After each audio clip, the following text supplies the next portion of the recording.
June 6, 1944, 5:30 hours. The English Channel was a cauldron of steel, salt, and anticipation. Overhead, clouds hung low like the heavy curtain before the greatest performance of war. The sea itself groaned under the weight of thousands of vessels, an armada unlike anything history had ever seen.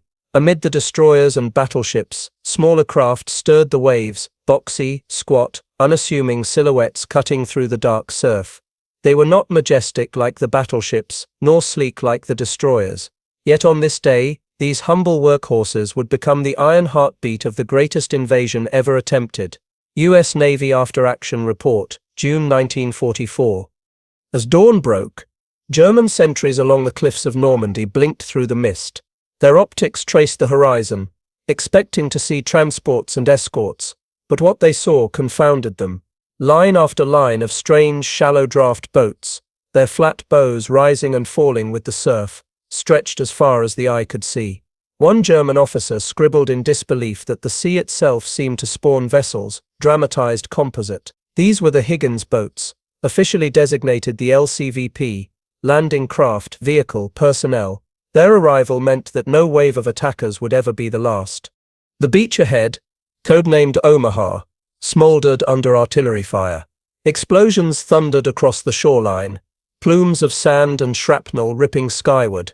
The air smelled of cordite and salt, of fear and inevitability. German machine guns, dug into concrete bunkers, began to chatter, their fire raking the waterline. Yet the boats kept coming. Their square silhouettes advanced relentlessly, like steel coffins carried on the tide. Bundesarchiv, 716. Infantry Division log fragment. Inside one of the vessels, young soldiers gripped their rifles with trembling hands. The Higgins boat shuddered as waves crashed against its hull, steel helmets knocked together in the cramped space, men swaying like trapped cargo, the smell of oil mixed with vomit and sweat. Engines roared behind them, deafening, vibrating through their boots. Above it all, the metallic clatter of the ramp chains seemed to beat like a drum of destiny. A sergeant barked orders, his voice hoarse, trying to steady nerves. Stay low. When that ramp drops, move. He glanced at the bow, knowing what awaited. Each second stretched into eternity. Outside, the surf sprayed high as shells slammed into the sea. The men clutched their weapons tighter, fingers whitening around rifle stocks. Fear was no longer abstract. It had shape, sound, and smell. From the cliffs, German gunners stared in growing confusion. Their doctrine had taught them to repel limited waves, to let the sea swallow isolated attempts. But this was different. Every minute, new lines of Higgins boats surged forward, their engines howling like a swarm of mechanical bees. Destroyed craft sank into the waves, black smoke rising from the surf, but more came behind them, endless, unbroken, inexhaustible. Es gibt kein Ende, one soldier muttered. There is no end. Dramatized composite. One ramp crashed down into the surf, steel clanging against steel. Soldiers surged forward into chest-high water, machine gun fire ripping around them. Men stumbled, fell, disappeared beneath the tide. But even as the first wave bled into the sea, more ramps slammed down, more boots splashed into the surf, more rifles were raised toward the impossible shoreline. Artillery pounded the water, sending geysers 30 feet into the air. The ocean boiled with metal. A Higgins boat was ripped apart, its wooden hull splintered into flaming shards. Yet behind it 2 more took its place. The German guns could not sink them fast enough, their optics fogged with disbelief. How could the Allies possibly deliver so many men so quickly? This was not a trickle. It was a flood. Kriegsmarine Coastal Defense Report, June 6, 1944. For the Americans, the boats were both prison and salvation. They offered passage through the hellish surf, yet they trapped the men inside, forcing them to wait as the coastline loomed closer. In those cramped minutes, many soldiers prayed silently, lips moving in rhythm with the pounding engines. Others cursed, gripping grenades or bayonets like talismans. Above the roar of the surf, the drone of engines was constant, like the very heartbeat of the invasion. Then, with a scream of gears, the ramps slammed down again. What followed was chaos incarnate. Some soldiers were cut down instantly, their bodies toppling into the blood-stained water. Others sprinted forward, splashing through the surf, their boots sinking into the sand. Every yard gained was paid in blood, but as the waves broke upon the shore, fresh waves of men followed. To the defenders, it was as though the ocean itself had turned against them. Each wave we repelled, another replaced it, wrote one German officer after the battle. We fired until the barrels of our MG-42s glowed red, but the sea gave birth to more Americans. Bundesarchiv, Oberleutnant Diary, June 1944.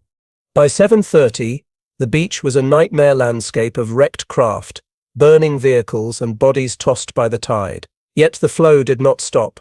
The Higgins boats came again, bringing not just soldiers but jeeps, supplies, even small artillery. From their flat bows rolled the tools of conquest, grinding into the sand. The Germans had believed the Atlantic wall was impregnable, but against this relentless tide of steel and flesh, their defenses strained, cracked, and bled. The Higgins boat, plain and unassuming, had become the conveyor belt of invasion.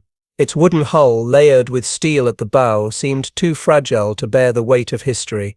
Yet it did, hour after hour, trip after trip, each boat carrying 36 men into the jaws of death. To the Americans aboard, they were lifelines. To the Germans, they were nightmares. As the tide rose, the scale became undeniable. Thousands had already landed, with thousands more on the way. German binoculars scanned the horizon, and still they saw more silhouettes, more ramps waiting to drop.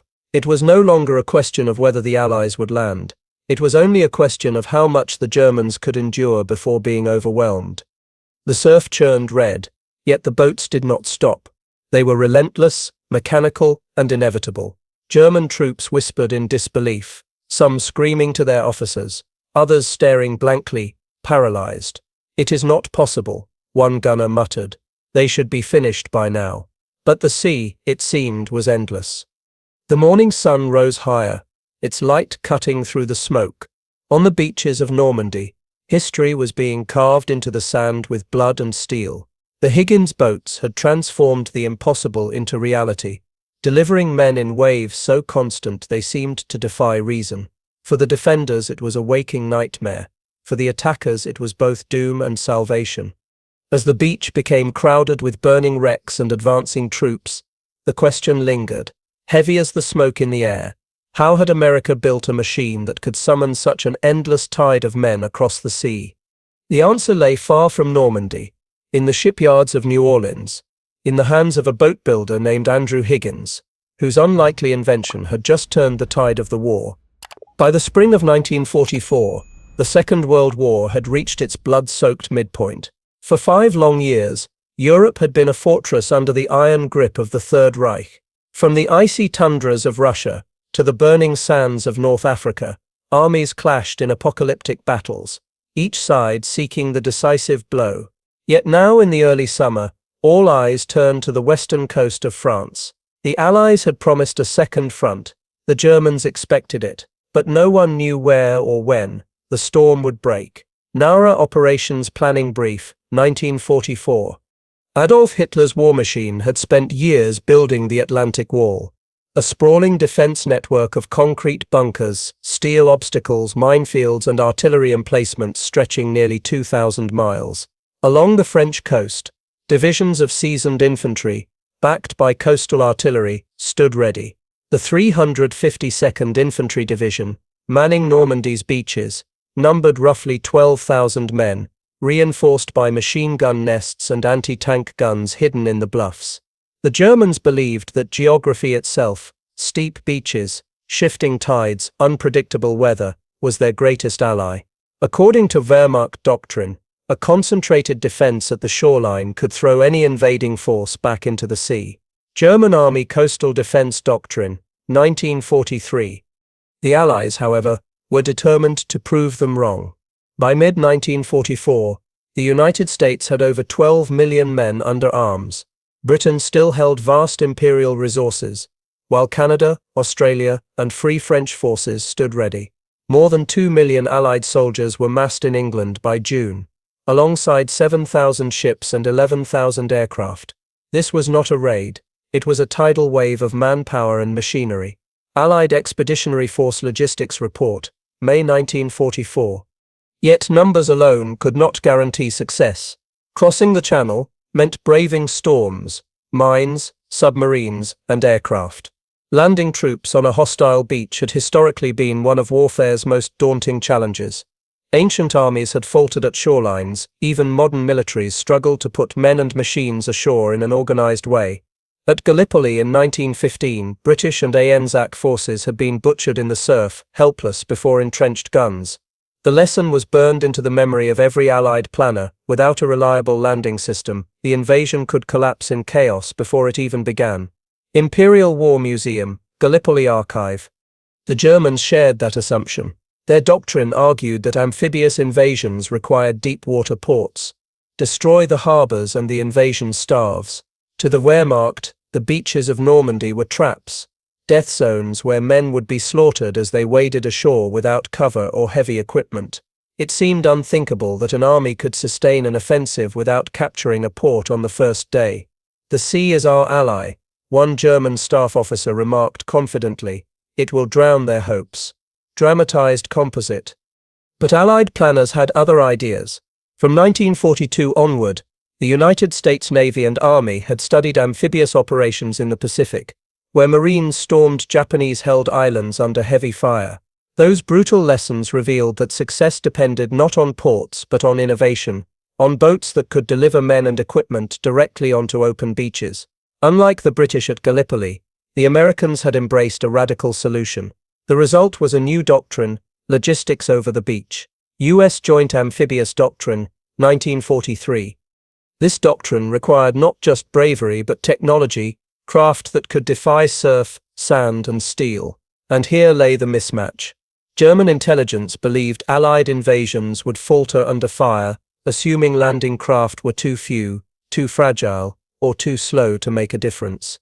They expected limited waves of attackers, easily repelled with concentrated firepower. In truth, the Allies had built an industrial miracle, thousands of specialized craft, churned out by American factories, ready to carry men across the surf in endless succession. The Germans also underestimated the breadth of Allied coordination. British deception operations, codenamed Fortitude, convinced Hitler that the invasion would strike at Calais, the shortest crossing point. Dummy tanks, fake radio chatter, and phantom divisions under General Patton's supposed command kept German reserves pinned far from Normandy. Meanwhile, real divisions massed in secret, their landing rehearsals conducted in the quiet harbors of southern England. The Germans prepared for thunder at Calais, but the lightning would strike at Normandy.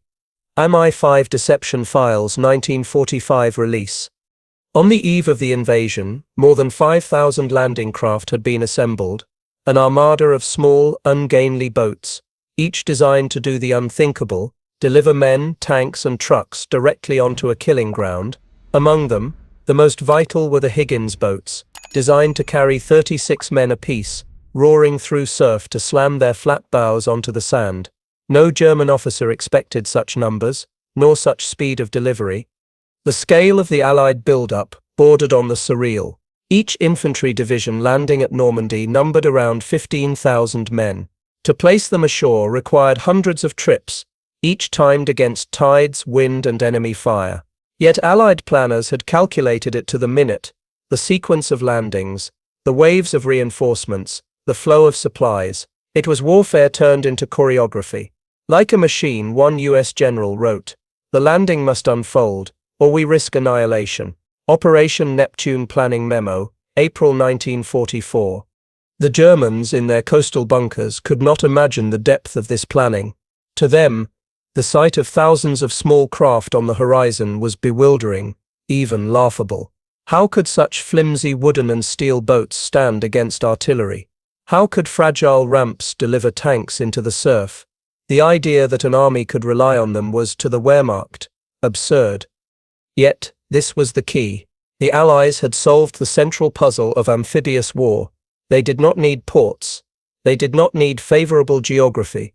They needed only their boats, their courage, and their industrial might. The Germans, expecting limited assaults, would instead face an unending tide. By the dawn of June 6th, the stage was set, the Atlantic Wall armed and ready, 50 miles of Normandy coast bristling with bunkers and wire. The Germans believed they had prepared for every possibility. What they had not prepared for was the impossible sight of an ocean that seemed to generate soldiers endlessly, carried ashore by unassuming craft they had dismissed as irrelevant. The Allies, by contrast, placed their faith in this hidden advantage. They had tested it in Sicily, refined it in Italy, and now, on the shores of France, they would unleash it on a scale never before imagined. The Higgins boat was about to prove that in modern war, the decisive weapon could be as humble as a wooden hull with a steel ramp. And as the waves began to roll, the Germans would learn a bitter truth, that their doctrine had been written for another age, while the Allies had already built the future. The Germans had braced themselves for battleships, for bombers, for tanks grinding down paved roads. What they had not anticipated was that the Allies' greatest weapon on D-Day would be an unassuming craft born in the swamps of Louisiana. The Higgins boat, landing craft, vehicle, personnel, was the hidden factor, the secret advantage that turned the impossible into the inevitable. Technical Manual TM 9310 1944.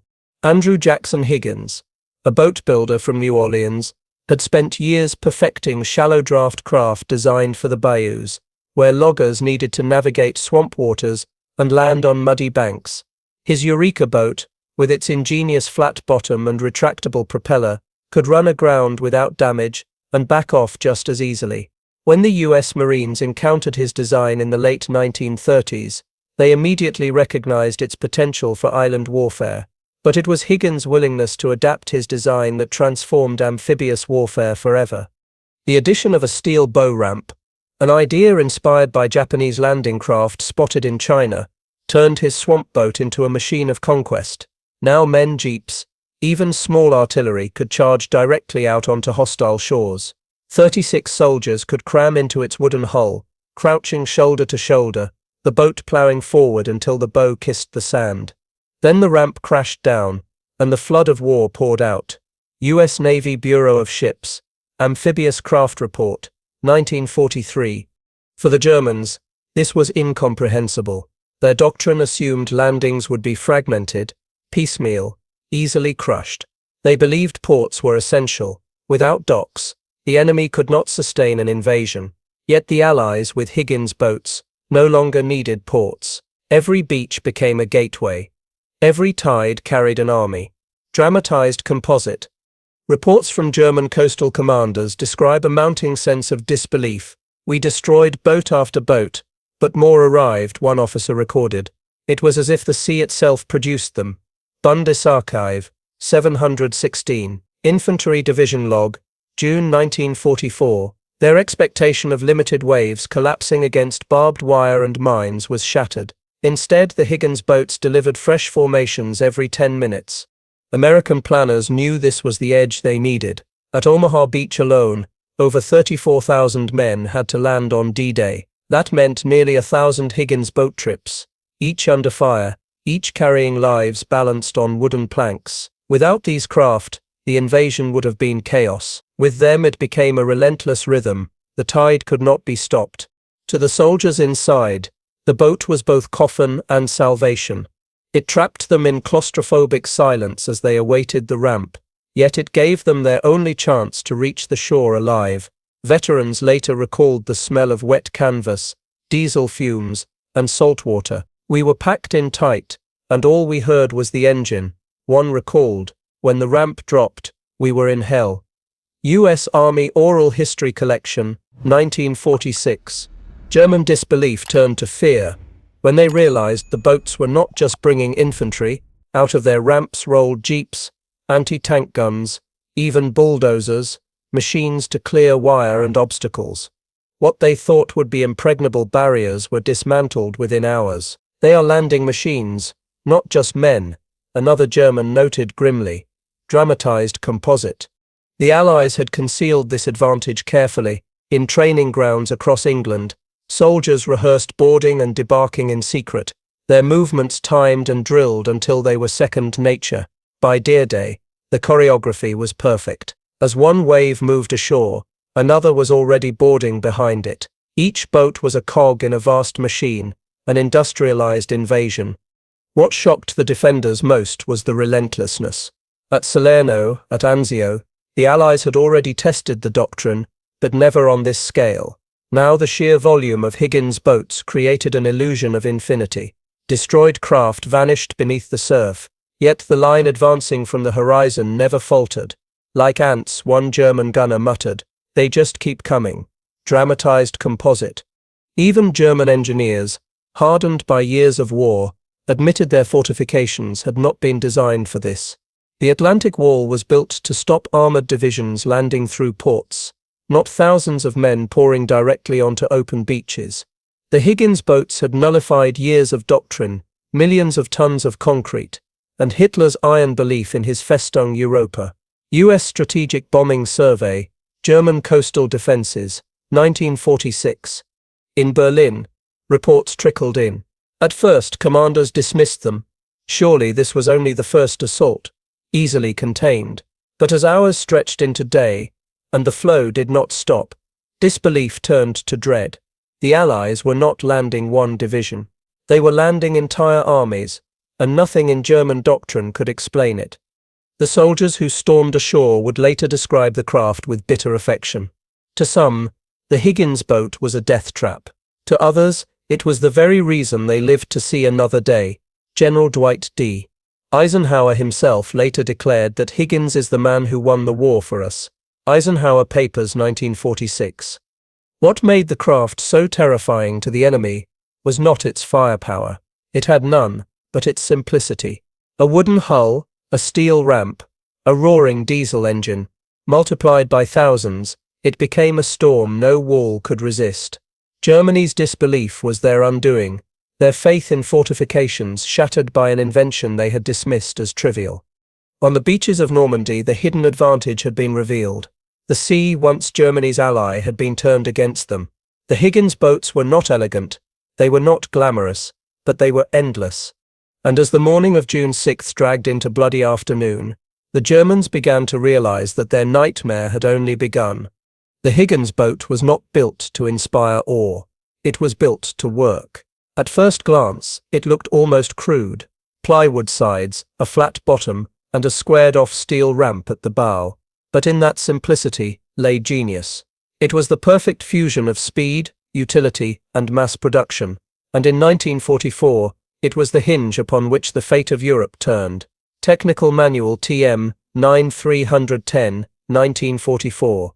Measuring 36 feet in length, with a beam of 10 feet, the landing craft, vehicle, personnel, LCVP, was small enough to be lowered by davits from larger transport ships. Its draft was only 3 feet at the stern and less than 2 at the bow, allowing it to nose into the shallows of a hostile beach. Powered by a 225 horsepower grey marine diesel engine, the craft could reach speeds of up to 12 knots, fast enough to dart through artillery fire, slow enough to maneuver in chaotic surf. Its range stretched nearly 100 miles on internal fuel, giving it endurance for repeated trips from ship to shore. U.S. Navy Bureau of Ships Report, 1943. The hull was constructed of marine plywood, cheap and abundant, reinforced with oak frames. Only the bow was sheathed in steel. The ramp a half-inch plate designed to absorb small arms fire during approach. It was no armored chariot. Machine gun bursts and shrapnel tore through its thin sides. But its true strength lay not in protection but in capacity. Each Higgins boat could carry 36 fully equipped soldiers, or 8,000 pounds of cargo, jeeps, artillery pieces, or crates of ammunition stacked high. LCVP Operator's Manual, 1944. The heart of the design was the ramp. Before Higgins, landing craft forced troops to climb over the sides into water, often chest deep, slowing assaults and drowning men under the weight of gear. Higgins' ramp turned disembarkation into a 10-second sprint. Soldiers charged directly forward into battle. Jeeps rolled out wheels first. Guns thundered onto the sand. In the seconds between life and death, that efficiency was priceless. U.S. Marine Corps Amphibious Report, 1942. From an engineering perspective, the Higgins boat was revolutionary not because it was sophisticated, but because it was practical. Higgins built his first models in New Orleans for loggers and oilmen who needed to move equipment through swamps. Its flat bottom allowed it to skid across sandbars and slide into marshland. The propeller, recessed in a tunnel, was protected from grounding. These swamp features translated perfectly to war. The same boat that could land a logger on a muddy bank could land a platoon on Omaha Beach. The Allies ordered them by the thousands. At the peak of production, Higgins Industries employed over 20,000 workers in 7 factories, producing more than 20,000 landing craft of various types. The LCVP was the most common, assembly lines churned day and night, each boat stamped with a serial number and shipped overseas. Higgins' workforce was famously diverse for its era, men and women, black and white, working side by side to build the craft that would breach Fortress Europe. War Production Board Report, 1944. Comparisons with German technology are stark. The Kriegsmarine possessed only limited numbers of specialized landing craft, most designed for river crossings or small coastal raids. None matched the versatility of the Higgins boat. German defenses were designed for conventional naval landings through ports, where armored ships would dock under fire. The notion of hundreds of small craft swarming beaches was outside their doctrine. Their own attempts at shallow draft landing vessels were few, heavy, and lacked the rapid production capacity that American industry provided. On the battlefield, the difference was devastating. A Higgins boat could unload 36 men in 10 seconds back away from the beach, and return for more. Over the course of D-Day, some craft made 4, even 5 trips under fire. That cycle multiplied across thousands of vessels meant the Allies delivered entire armies onto sandbars without a single dock. The specifications spoke for themselves. The bow ramp, measuring over 10 feet wide, allowed even light vehicles to drive directly into battle. Jeep-mounted machine guns rolled out firing, turning the very first seconds of the landing into firepower. Some craft were modified with mounted 30 caliber or .50 caliber machine guns on the sides, offering covering fire during approach. Still others were adapted as floating ambulances, hauling the wounded back to hospital ships. Each variant used the same simple hull. The ramp transformed it from troop carrier to cargo ferry, from ambulance to armored mule. Technical drawing, Higgins Industries Archive, 1943. Survivability was a grim calculation. Crews knew their craft offered no armor against artillery. A direct hit split them apart. But numbers were their defense. No defender could sink them all. As one coxswain later recalled, "We were expendable, but we were many." Oral History, U.S. Navy Coxswain, 1946. Industrialization amplified this reality. Higgins factories could produce 700 craft per month. German production of comparable vessels numbered in the dozens. Where the Reich depended on fortifications, the United States depended on industry, an endless well of boats that transformed beaches into conveyor belts of war. Even within Allied ranks, skepticism had once been strong. British officers initially dismissed the craft as too crude, too flimsy. But after trials, they admitted its utility. Winston Churchill himself later credited Higgins' design as the linchpin of amphibious success. Churchill Papers, 1945. By Normandy, doubt had vanished. The Higgins boat was indispensable. Perhaps its greatest technical triumph was psychological. The sight of those ramps crashing down, disgorging wave after wave of soldiers, was a weapon in itself. For the Germans, it was demoralizing. No matter how many they killed, more poured out. For the Americans, it was a ritual. The moment of truth when cramped silence exploded into action. The ramp became the doorway between fear and survival. The Higgins boat's dimensions may have been humble, but its impact was colossal. 36 feet of wood and steel carried the weight of liberation. Each technical detail, the shallow draft, the hidden propeller, the steel ramp, combined into a machine perfectly adapted for the most difficult operation in modern war. It was not elegant, it was not armored, but it worked, again and again, until the beaches of Normandy were no longer German, but Allied. The Germans had laughed at the idea of wooden landing boats defeating concrete fortresses. They stopped laughing on June 6, when every specification written on paper turned into unstoppable reality on the beaches of Normandy. And as the afternoon of that day descended into chaos, The true test of the Higgins boat began, not in theory, but in fire, steel, and blood. June 6, 1944, 6:30 hours. Omaha Beach. The grey light of dawn had barely lifted when the first Higgins boats surged into the surf. Their ramps slammed down, and American soldiers splashed into waist-high water, immediately greeted by a wall of steel. German MG-42 machine guns opened up from the bluffs, firing at 1,200 rounds per minute, stitching lines of death across the waves. Mortars crashed among the landing craft, geysers of seawater and fire erupting all around. In seconds, chaos reigned. U.S. Army After-Action Report. Omaha Sector, June 1944. The first waves were cut to pieces. Companies landing opposite Vierville and Collierville found themselves pinned in open sand. Some Higgins boats never reached shore at all, shattered by artillery, split into flaming wreckage, their cargo of men and weapons vanishing beneath the tide. Coxswains cursed, engines screamed, and still the craft pressed forward.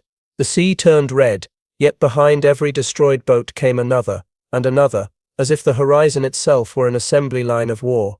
By 7 o'clock, the beach was littered with wrecks. Wooden hulls smoldered, jeeps burned in the surf, and bodies lay tangled among barbed wire.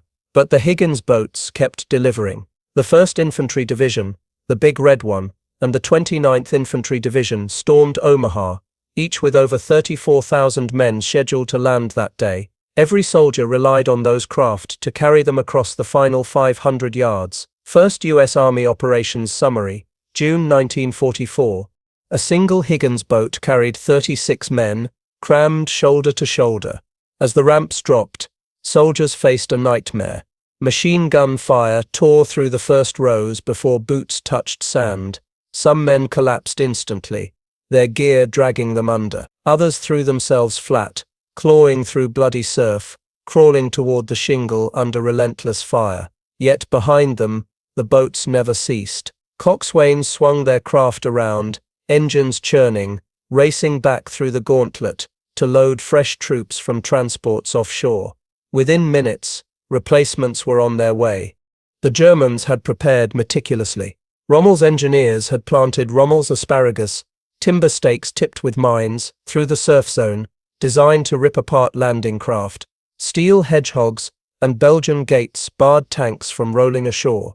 Mines studded the sands. Yet the Higgins boats proved nimble, weaving between obstacles, sometimes grounding deliberately on mines to sacrifice hulls while spilling men onto safer ground. Sacrifice became routine. The boats were expendable, one coxswain later said. The men were not. U.S. Navy Coxswain Interview, 1946. By 8 o'clock, the scale of the assault became clear. More than 100 Higgins boats cycled in constant motion, carrying waves of infantry and equipment.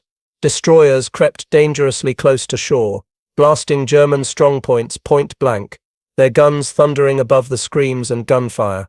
Still, the boats kept delivering soldiers into the maelstrom.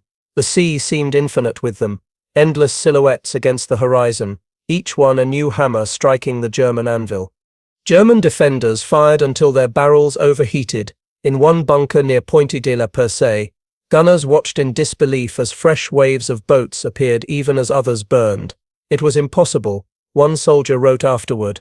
They fell, but more came, like shadows from the sea. Bundesarchiv Omaha Beach Diary Fragment, June 1944. By mid-morning, Sherman tanks began to appear. Specially modified DD amphibious tanks, launched from transports farther offshore, rolled directly out of the surf. Some had sunk in rough seas, but others reached shore, their guns barking at bunkers. The Higgins boats had carried not just infantry, but also bulldozers, jeeps, and artillery. Bulldozers began to clear wire, while engineers placed charges on steel obstacles. The fortifications designed to stop an invasion were being dismantled in real time, under fire, because the boats could deliver the tools of destruction right onto the sand. The blood cost was staggering. At Omaha, over 2,400 Americans were killed, wounded, or missing by the day's end. Entire companies were annihilated in minutes. Yet because the boats kept coming, because reinforcements never ceased, the beach was never abandoned. Every gap torn in the American line was filled by fresh men charging out of a ramp. By 10 o'clock, cracks began to show in the German defense. Ammunition was running low, mortars and machine guns fired sporadically. In the smoke and confusion, Americans pushed forward, scaling bluffs, tossing grenades into bunkers, silencing guns that had raked the surf for hours. German officers shouted frantically, demanding to know how many divisions the Allies had committed. The answer was staggering: 5 divisions across multiple beaches, carried by nearly 5,000 landing craft. The Higgins boats were not just ferrying men, they were ferrying an army. At Gold, Juno and Sword beaches, British and Canadian troops experienced the same brutal calculus.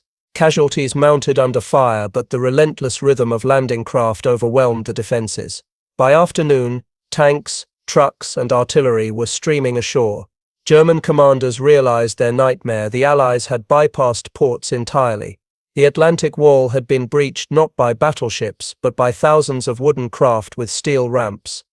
By 13 o'clock, Omaha Beach was still contested, but the tide had turned. American engineers cleared obstacles, medics established aid stations, and supply waves followed the infantry.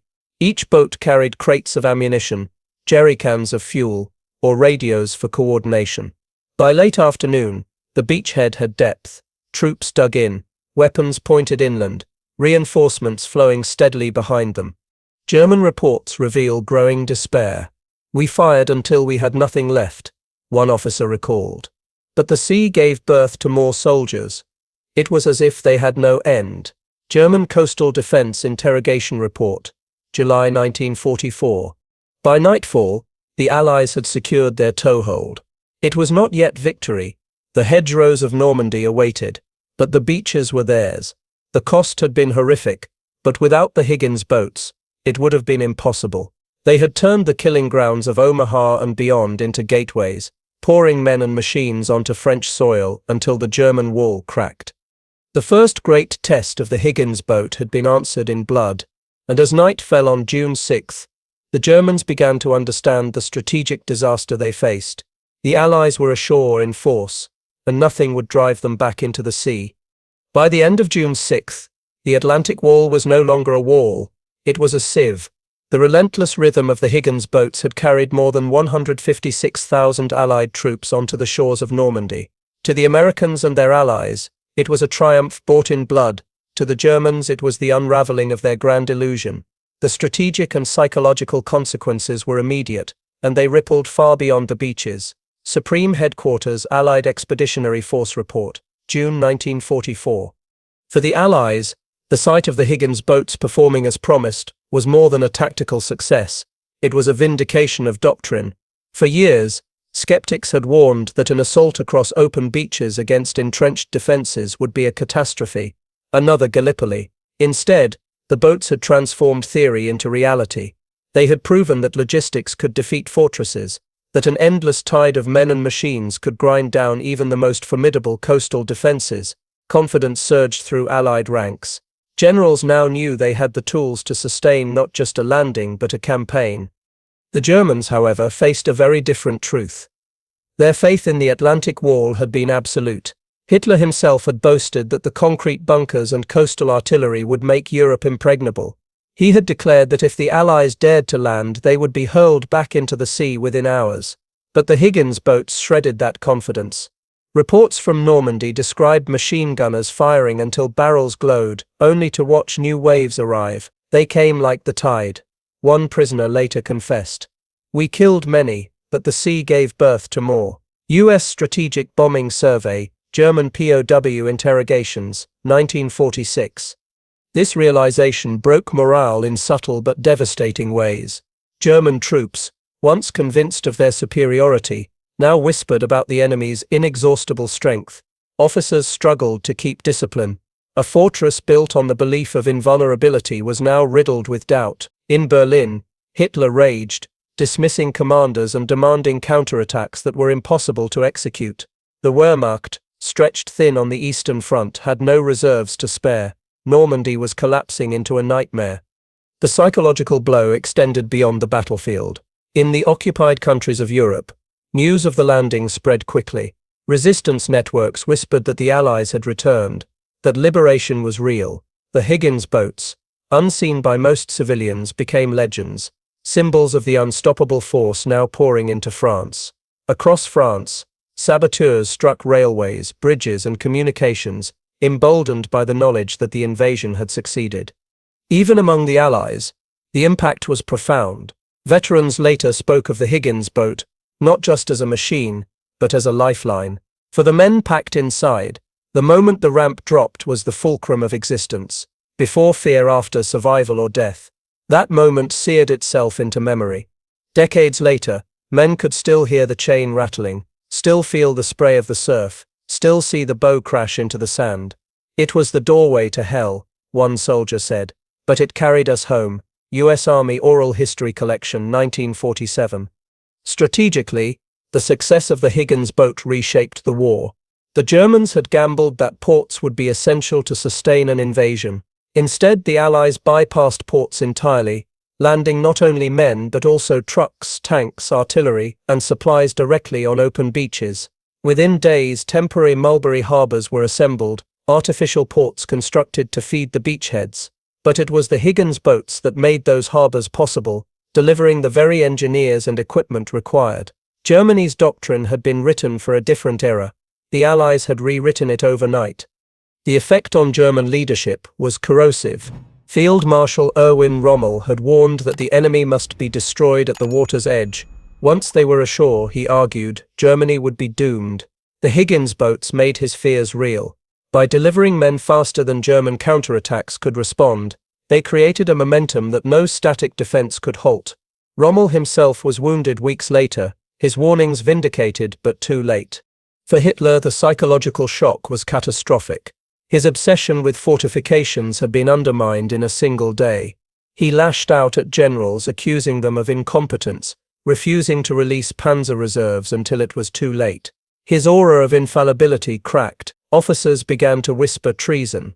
Barely a month after D-Day, German conspirators attempted to assassinate him in the July 20th plot, convinced the war was lost. The endless tide that began with Higgins boats had reached the corridors of Berlin. In America, the boats became icons of ingenuity. Newspapers printed photographs of ramps dropping, men charging ashore, waves foaming with battle. Families saw in those images both horror and hope.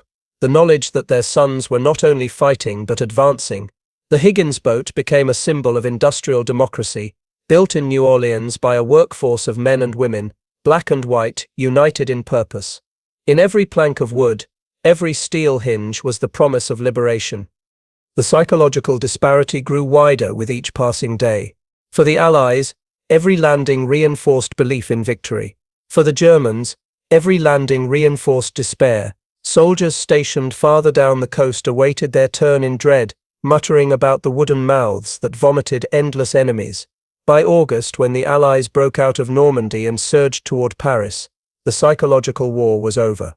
German troops surrendered in droves, their will broken long before their guns ran dry. What had begun as a humble swamp craft had become a weapon of morale as much as war.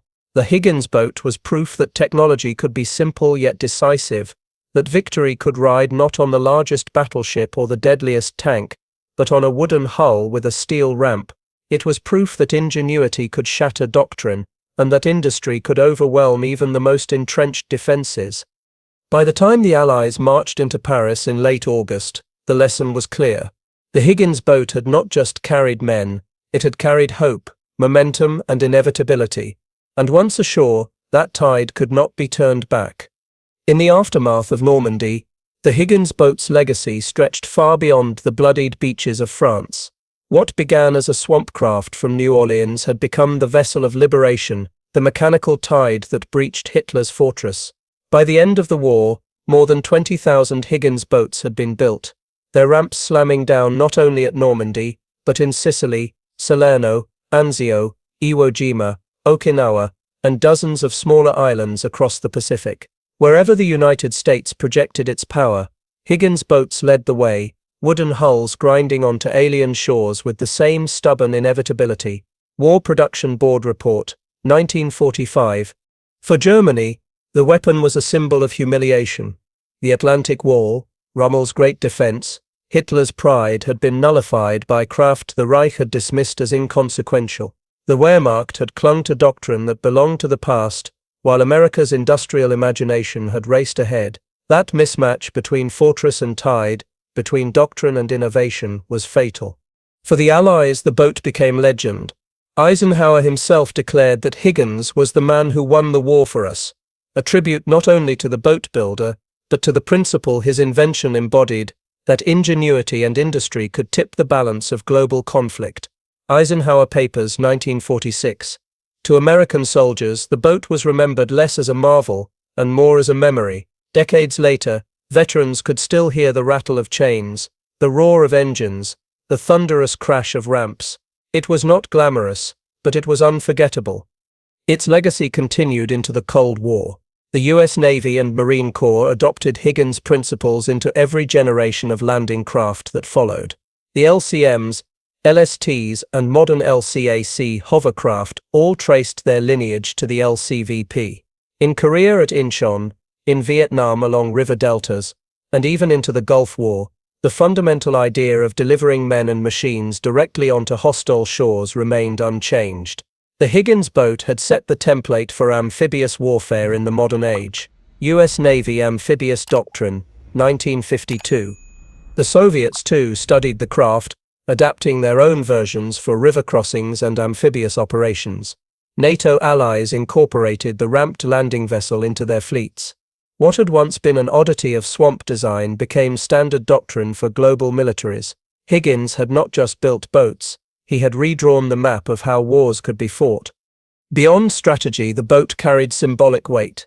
In New Orleans, Higgins Industries had employed thousands of workers, men and women, black and white, defying segregation to meet the demands of war.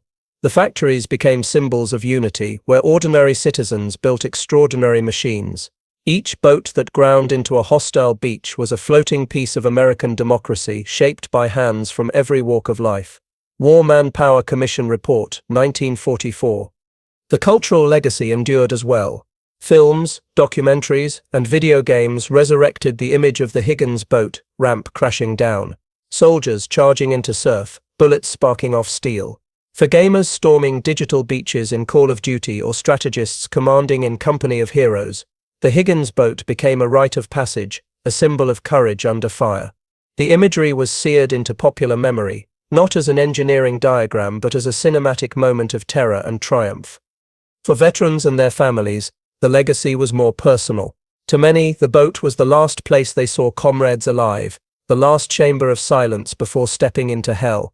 For others, it was the reason they survived, the vessel that carried them back to hospital ships, the plank that shielded them for precious seconds. It was coffin and cradle, terror and salvation, bound together in wood and steel. Strategically, its lesson was clear. Fixed fortifications, no matter how massive, could be undone by mobility, logistics, and relentless supply. The Germans had poured millions of tons of concrete into the Atlantic Wall, yet it crumbled before the endless rhythm of wooden craft. The Cold War militaries absorbed that truth. In the nuclear age, mobility would always outweigh static defense. Just as the Higgins boats had outmaneuvered Hitler's wall, missiles and aircraft would render bunkers obsolete in the decades to come. Even today, militaries study Normandy to understand the marriage of innovation and scale. The Higgins boat was not the most advanced weapon of the war. It was not a jet, or a tank, or a rocket. But it was decisive. Its power lay in numbers, in reliability, in the industrial machine that produced it in staggering quantities. That lesson endures that in modern war, it is often the simplest tools, multiplied by thousands, that turn the tide.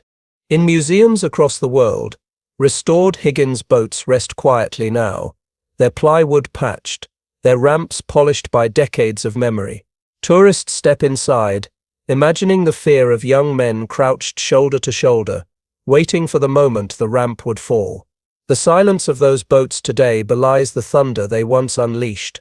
From the swamps of Louisiana to the sands of Normandy, the Higgins boat carried with it a truth that outlived the war, that innovation does not need grandeur, only purpose, that the strength of a nation lies not only in its soldiers, but in the craftsmen, the laborers, the visionaries who build the tools of war. In June 1944, German soldiers looked to the horizon and saw the impossible, an ocean birthing armies without end. They believed no fortress could fall, no wall could be breached, but wood and steel proved them wrong. And the final lesson etched in blood and tide was simple and eternal: in modern war, connection outweighs firepower, and speed defeats armor.